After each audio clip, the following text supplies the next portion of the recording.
Alfa, lo beneran gak apa-apa?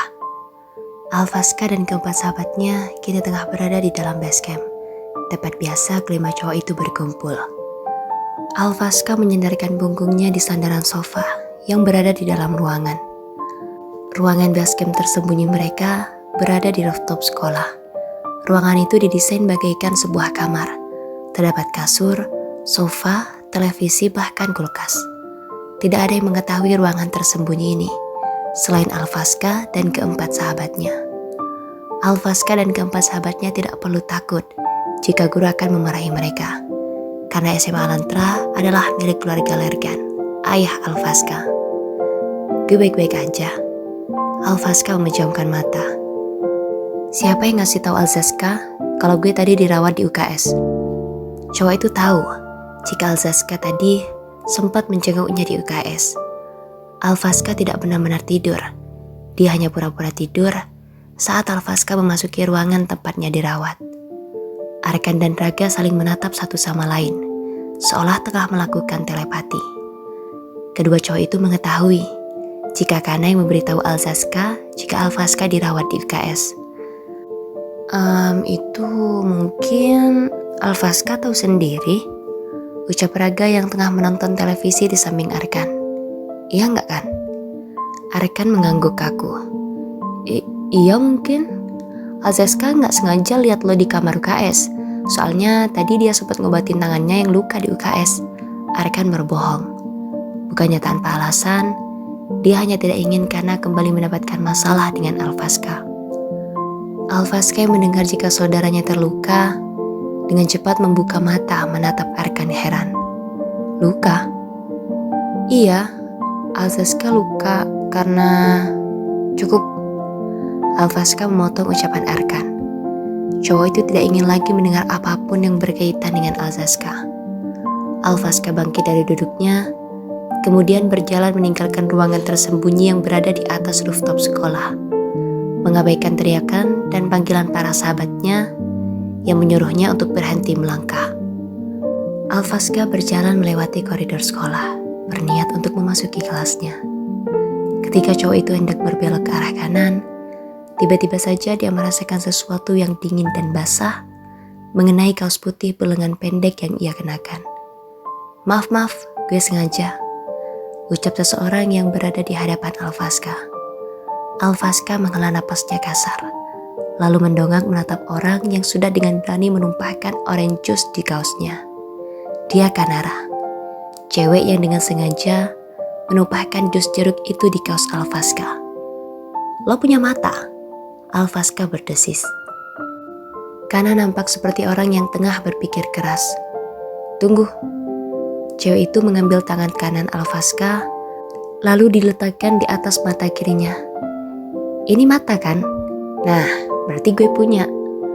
Alfaska melepaskan tangannya dari mata Kanara kasar. Cowok itu menatap Kana tajam. Maksud lo apa? Maksud gue juga gak tahu. Pengen aja buat lo kesel. Kana mendekatkan wajahnya ke wajah Alfaska, nyaris membuat dahi keduanya bersentuhan. Mungkin salah satunya karena lo dengan beraninya buat jantung gue berdetak gak karuan. Setelah mengatakan itu, Kana dengan cepat berbalik badan, meninggalkan Alfaska yang masih menatapnya tajam. Bel pulang sekolah berbunyi 10 menit yang lalu. Kana, cewek itu kini tengah berdiri sendiri di pagar SMA Alantra. Hari ini, Kana tidak diperbolehkan menaiki motor oleh ayahnya. Entah apa alasannya, Kana juga tidak tahu jelas. Intinya, ayahnya benar-benar melarangnya untuk berangkat dan pulang sekolah menggunakan motor. Kana hanya diberi 2 pilihan, berangkat dan pulang bersama sopir atau transportasi umum. Dan Kana lebih memilih transportasi umum dibandingkan sopir. Bukannya tanpa alasan, itu karena Kana masih trauma akibat penculikan yang dialami 7 tahun yang lalu. Ya, Kana dulu pernah diculik oleh sopir ayahnya sendiri. Kana menghela napas kasar. Cewek itu sedang menunggu taksi yang dia pesan. Tapi hingga sekarang, taksi kepercayaannya itu tidak kunjung datang. Setelah sekitar 15 menit menunggu, taksi yang dia pesan belum juga menampakkan batang hidungnya, membuat Kana menggeram kesal. Ketika Kana hendak melangkah pergi, sebuah mobil sport putih tiba-tiba saja berhenti tepat di depannya. Kaca mobil terbuka, perlahan, dan menampilkan sosok Alvaska dan juga Quinza di kursi depan. "Hai Kana," Quinza menyapa ramah. Cewek itu merupakan sepupu dari Kana. "Belum balik ya?" Kana menggeleng. "Belum, gue lagi nunggu taksi yang gue pesan." "Ya udah, kamu pulangnya bareng kita aja. Rumah kita kan searah." "Kamu mau?" tawar Quinza. Cewek itu menoleh ke arah Alvaska yang memegang kemudi. "Nggak apa-apa kan kalau Kana pulang bareng kita?" Alvaska menoleh ke arah Kana, menatap cewek itu tajam. "Nggak boleh. Ayo Kana, masuk." Quinza memotong ucapan Alvaska. Cewek itu tahu jika Alvaska menolak untuk mengantar Kana pulang. Tapi mau bagaimanapun, Kana itu sepupunya. Quinza tentu tidak tega melihat sepupu kesayangannya telat pulang ke rumah. Lagi pula, awan nampak menghitam. Quinza yakin jika sebentar lagi turun hujan. Dia tidak mau Kana sakit akibat kebasahan. Alvaska menatap Quinza tidak suka. "Lo apa-apaan sih?" "Alva." Belum sempat Quinza menyelesaikan ucapannya, Alvaska sudah lebih dulu menancap gas melajukan mobilnya, meninggalkan Kana di depan pagar sekolah SMA Alantra. Cowok itu masih kesal pada Kana. "Alva, kamu kok gitu sih? Kana itu sepupu aku," ucap Quinza pada Alvaska. "Kamu lihat kan, bentar lagi hujan. Apa kamu tega biarin Kana?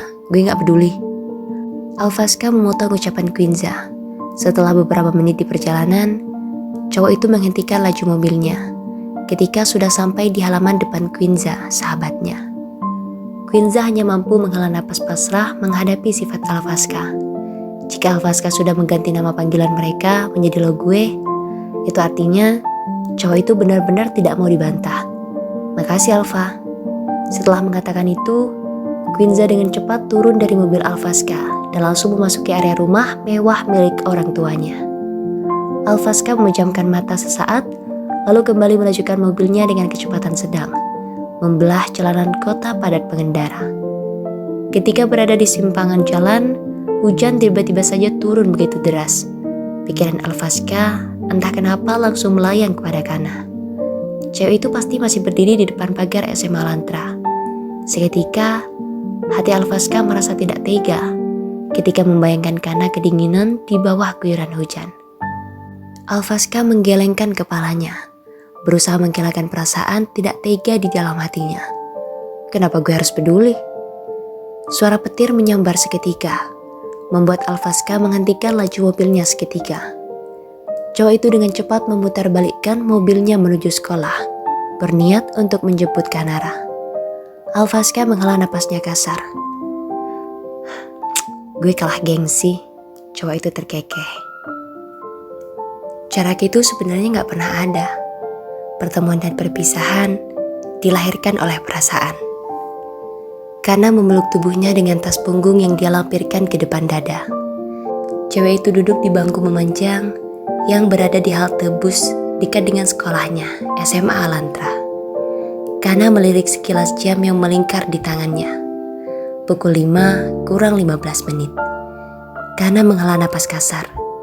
Jujur, dia kedinginan. Hujan datang secara tiba-tiba tanpa diduga. Kana menyapukan pandangannya ke seluruh area jalan. Sepi. Sama sekali tidak ada tanda-tanda kendaraan yang melintas. Semua teman sekolahnya pun sudah lebih dulu pulang, menyisakan dirinya sendirian. Kana mengeluarkan ponsel dari dalam tas. Cewek itu berniat untuk menelpon ayahnya untuk menjemputnya pulang. Tapi baru saja dia menyalakan benda pipih itu, tiba-tiba saja ponsel itu mati. Yah, kok mati sih? Kana berdejak kesal. Kana kembali mencoba menyalakan ponselnya, berharap benda itu kembali menyala. Tapi usahanya sama sekali tidak berguna dan percuma. Cewek itu baru mengingat jika dia belum mengisi ulang daya ponselnya sejak tadi malam. Gue harus gimana? Kana kembali memasukkan ponselnya ke dalam tas. Cewek itu ingin pulang, tapi bagaimana caranya? Taksi yang dipesannya Dari tadi pagi pun tidak kunjung datang hingga sekarang. Kana menggosok kedua tangannya, lalu ditempelkan di kedua pipinya. Dingin. Kana merasa kedinginan. Bibirnya juga terlihat sedikit pucat. Cewek itu lupa membawa jaket yang biasanya dia bawa ke sekolah pagi tadi. Kana mendengus. Ketika Kana hendak bangkit berdiri, tiba-tiba saja sebuah mobil sport putih berhenti tepat di depannya. Cewek itu jelas tahu jika mobil itu adalah mobil Alvaska. Kana bersikap tidak peduli ketika Alvaska turun dari dalam mobil lalu berjalan menghampirinya, yang kini sudah memalingkan tatapannya ke arah samping. Kana kembali menggosok kedua tangannya, lalu kembali ditempelkan di kedua pipinya. Tiba-tiba saja, Kana merasakan sesuatu yang hangat berada di pundaknya. Cewek itu menunduk, lalu mendapati jaket yang tadi Alvaska kenakan sudah membungkus pundaknya hingga menutupi punggung. Jaket ini, gue tahu lo kedinginan, kata Alvaska sebelum Kana sempat menyelesaikan ucapannya. Cowok itu menarik salah satu tangan Kana lalu digenggam. Gue antar pulang. Tapi tadi lo bilang, bawel. Nyebelin banget sih. Kana berdecak kesal. Namun tetap pasrah ketika Alvaska menarik tangannya untuk masuk ke dalam mobilnya. Cewek itu duduk di bangku samping kemudi. Kana menoleh ke samping. Setelah Alvaska juga ikut masuk ke dalam mobil. Lo tahu alamat rumah gue? Enggak. Alvaska memutar kunci. Cowok itu mulai melajukan mobilnya dengan kecepatan sedang, membelah hujan yang mengguyur kota itu. Kok enggak sih? Alvaska mengabaikan ucapan Kana. Alamat? Di Jalan Samudra nomor 12. Kana menjawabnya ketus. Cewek itu menyandarkan kepalanya di jendela mobil Alvaska, sembari memejamkan mata. Alvaska diam. Cowok itu kemudian mulai melajukan mobilnya ke alamat yang dimaksud Kana. Ternyata rumah Kana dan Quinza searah dan tidak jauh dari rumah Alvaska. Cowok itu juga baru sadar jika Kana merupakan tetangganya. Ya, rumah Kana dan Alvaska bersebelahan. Alvaska dan keluarganya baru saja pindah ke sana sekitar 1 minggu yang lalu. Alvaska berdaham cukup keras ketika sudah sampai di depan pagar rumah Kana. Cowok itu menampar pipi Kana, lalu membangunkan Kana yang entah kapan sudah tertidur di dalam mobilnya.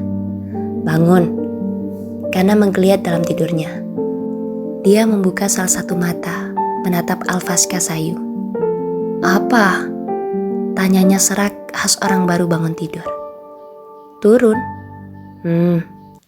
Kana turun dari dalam mobil Alvaska, sembari melepaskan jaket milik Alvaska di pundaknya. Hujan sudah mulai mereda. Kana menutup pintu mobil Alvaska, lalu berjalan ke arah pagar besar rumah orang tuanya. Kana memperhatikan mobil Alvaska dan seketika terkejut ketika melihat mobil itu memasuki pagar rumah besar yang berada di sebelah rumahnya. Rumah mewah itu baru saja ditempati oleh penghuni baru 1 minggu lalu. Jangan bilang jika Alvaska adalah... Gak mungkin. Kana bergumam tidak percaya. Alvaska gak mungkin tetangga baru gue kan?